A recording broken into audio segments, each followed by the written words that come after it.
Lovely. Kunal and Gurinder, it's so lovely to meet you both. Hugh and Billy, how are you both? Good. Nice to see Very you. Christmassy, and thank you for bringing the festive spirits today. Yes. I didn't get the memo. But the film brought me the festive spirit. This film is loaded with talking points and joy and serious topics. But I can almost sense when I watch this film, you dusting off the novel, like blowing up and going, here's my poignant spin on the film. How much of this film is a reflection of the society we live in today? For me, if I'm going to make a film, you know, it's so hard making films, and it's got harder, I have to say. Really? So I grab every opportunity to say, okay, what can I do? How can I move the needle a little bit towards what I believe the world should be like, and how people should be feeling about each other. That's what I do. So with this film, you know, I had a lot of serious things to say, as well as bringing Christmas joy, just like Dickens did in his time. So I went to Charles Dickens' house when I first had the idea, and I walked around every room and I sought Charles Dickens' permission, you know, to say, okay, if you were me today, what would you do? And I think the most important thing as a filmmaker is you want to make a film that no one else could make except you. And so the eclectic nature of the film, I think for a lot of people, they might think, what a crazy cast. Well, who are all these musicians? How she put it all together? But when you watch the film, it makes perfect sense, coming from the perspective who's grown up in London, has all these different influences, cares deeply about what's been happening in the world the last few years, and Christmas always has a very special part for me growing up. You know, like everyone, we used to write letters to Santa. My dad used to put the whiskey out. You know, we used to put carrots out for the reindeer. My mum would say, oh, let's put some pakoras and samosas out. And we go, no, Mum, Santa doesn't eat Indian food.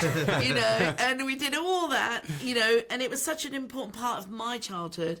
The Queen's speech, you know, that I wanted to sort of make my version of Christmas, particularly now at a time when, you know, we've seen so much division around us. And so for today, I didn't know this was going to happen by the time I got the film together and came out. So I just feel it's timely in terms of what I want to say about the season of Christmas and being British and Asian and the coming together of us as, you know, a community, but also what it means to be human. That's what Charles Dickens was trying to say. What does it mean to be human today?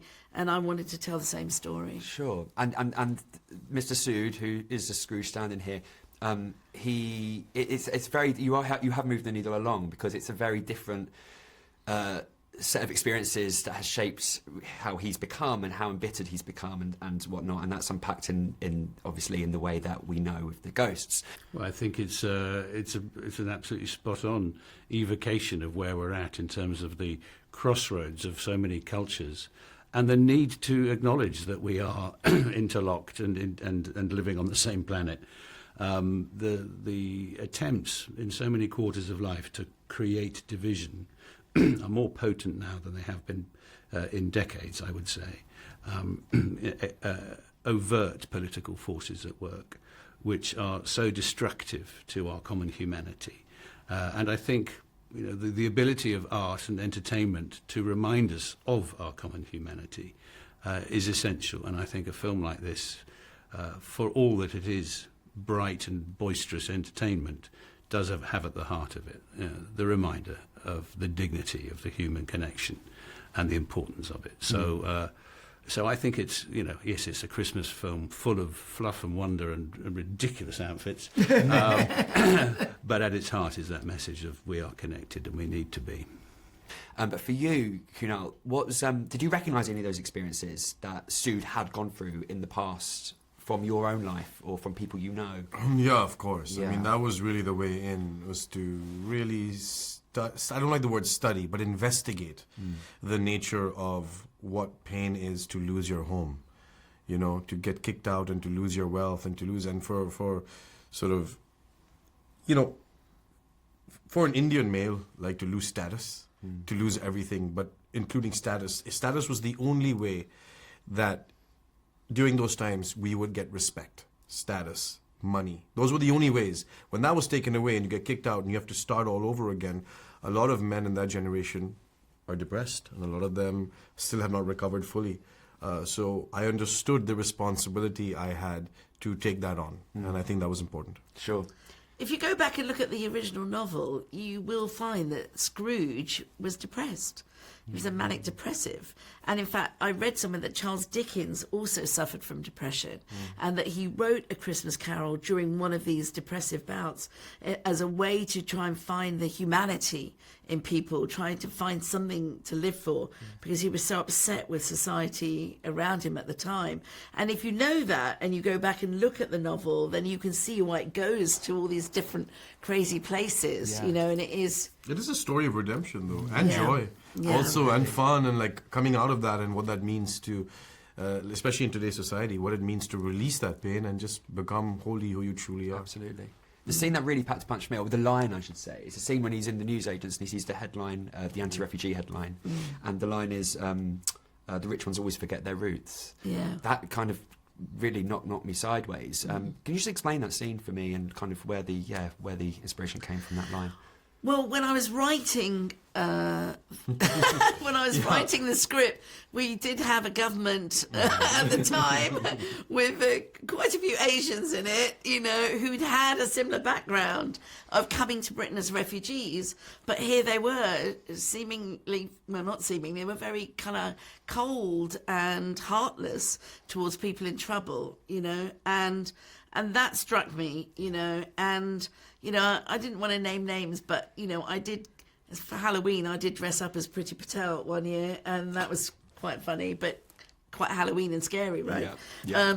But so I kind of wanted to make a wider point about the fact that people often, you know, once they've done well, you know, they do kind of forget about their past, you know.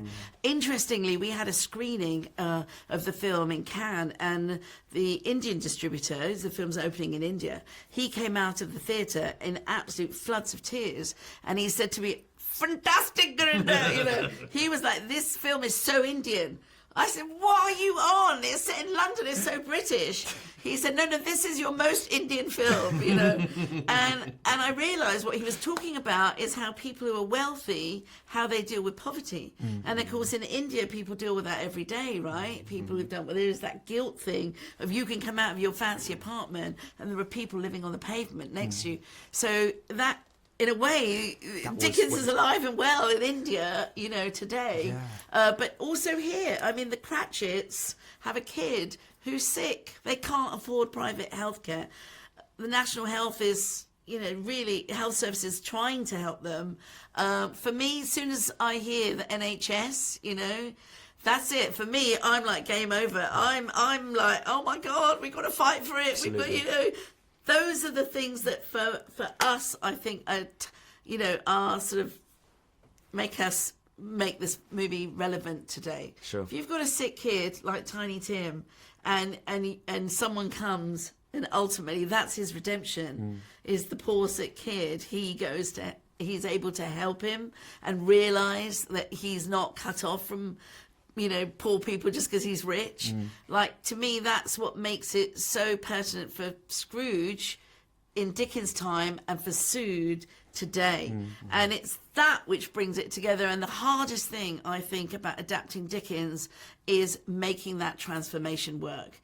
Because everyone knows it's coming, because everyone knows the story, Yeah. but you've got to make audiences really believe that it's happening truthfully. And so I make you wait for that, and I'll kind of make you wait for a long time. I think, you know, you're sort of desperate. But it comes at a time just when you need it, and it's so moving. Yeah, it is. I feel. How nice to be part of a film that actually means something. Right. You know what I mean? Yeah. Like, really means something. Like, we don't get to watch movies anymore that mean something, that are joyous and full of dance and color and love. I mean, everything is just shining the misery, but there's a lot of joy in this film too, you know? The joy comes across as a viewer of how much you enjoy making it as well. Yeah, good. It really does. Thank you. I know I've got to leave, but Bending Like Beckham 2, is it happening? With Bendit, what I am doing is exploring the cast, Yeah. going back to those characters. What are the parents doing today? What's Jess doing? What's Jules doing? what are all these people doing? And of course, I'm as amazed as everyone else at the amount of love for that film still. I mean, I can't, on TikTok, have you seen the amount of kids on TikTok reenacting the scenes all the time? Like, it's quite a phenomenon. So definitely, I'm exploring how Christmas to Karma, Bender Beckham crossover. Come on, yeah. Soothe shows up. And will you show up in a Big Bang spin-off? No. Is that going to happen? Oh, okay. Okay. High five to Ray Springsteen. Super fan. Oh my God! Good to see you. Thank you. And do you know what? Christmas Carol, the adaptations, there are a lot, let's be honest. But this one feels necessary. This one is separated from the pack by the fact that it feels necessary. What is it about this film that you would say makes this film necessary? First and foremost, it's told from the perspective of the othered. Gorinda embraces her heritage and her history, and it's the immigrant story, which is swirling around us right now, and how we can embrace that as opposed to reject it. And transformation and redemption is always an arresting storyline. And it's here. It's in this. I think this piece does many things at one time. It creates a space to have these uncomfortable conversations and be wildly entertained at the same time. That's hard to do. Mm-hmm. And we have succeeded. You've succeeded, all right. And it feels like something only Gorinda could maybe do as well with fluidity. When you heard about the film and you read the script and got the through line, I mean, when I was watching it and I realised what was going on with the ghosts and how it was a celebration of cultures and bring that together, I was like, this is such a... How has this not been done before, almost? Did you kind of have that moment, that eureka moment when you're reading it, like, wow, I need to do this? Yeah, from the minute instantly, from page one, I was like, oh, this is different. Mm-hmm. I got the call and, it's so specific, and that's what, the trick is about art. It's going specifically to the root of who one is, specifically, that then creates a space where the story becomes universal. And I was rapt. On page one, I was rapt. Something I always get when I watch a Gorinda Chadha film is that the working environment is very joyous. Yeah. That really comes across. It's effervescent. I'm assuming that's not always the case with experiences. No. Not it's at all. A unique experience. Yeah. And obviously, one of the most joyous sequences is yourselves, Billy. It's an amazing sequence. Yeah. How much were you allowed to bring yourself? How much did Gorinda let you fly in that sequence? She knows how to hire the right people and get out the way. It's a gospel number. That's sort of in my wheelhouse. Yeah, yeah, it would have been obstructive. She just set up the cameras and said, "Go, do your thing." And I did, and it's fun. It's a really, really fun number. Yeah. It's great. Yeah, it is really great. All of them. And yourself, I've never seen you more unrecognisable, Hugh. I was like... I know. I suit grey jumpsuits very well, don't I? It was my first foray into, all that sort of digital world of having dots all over me and strange cameras glued to my head. But it was fascinating. I was riveted by the technology of it. And I was only on it for a day, but... I've worked with Gorinda before, and I know how full of energy she is and how she must drive every department mad because she suddenly have a better idea. Let's do it this way now. Let's try that. And despite the weeks of planning that they're going to do it this way, she suddenly says, let's do it this way. But I love that sense of creativity and energy about her. And it's always about wanting the story to be better and more rich and more entertaining. And she has a huge heart and a huge compassion for her fellow artists and for humanity, and that just shines through in the story. What could other filmmakers learn from Gorinda? As a filmmaker, the energy comes from the top down. And a set is only as lovely as the leader. And that energy, you know, her energy, I would follow her to the ends of the earth. It's not always like that. It isn't. So it really does stick out Yeah. when the intention is actively joy. That's the intention. It's intentional. It's lovely. And it becomes infectious. Yeah. If you've got a leader who is trying to give of their best, then you have no right to be sulking in your trailer. And it just makes it a better viewing experience. Yeah, Right. I think you can feel the fun coming off the screen. Absolutely. One last question for you. Quite an ensemble. I mean, I was like, well, it's got everyone in this. Who are you particularly excited to meet or work with or catch up with? Well, I mean, the legend that is Danny Dyer. I mean, obviously, I've seen him at various events and always, tried to touch the hem of his garment, but never, security have pushed me away and the restraining order is now in place. But, and sadly, I didn't get to do any scenes with him. But no, it is a real wonderful mix of, talent from literally all around the world. So it's a joyous confection. How about yourself, Billy? I'm getting to meet this one Yeah. today. Yeah. Today? Yeah, I'm yeah. witnessing It's the first time we know. met. We And didn't we- have a scene together. That's Now we've amazing. arranged a double act. We're going on tour. Yes. Heard here first. Thank you so much, both of you. Thank Merry you. Christmas.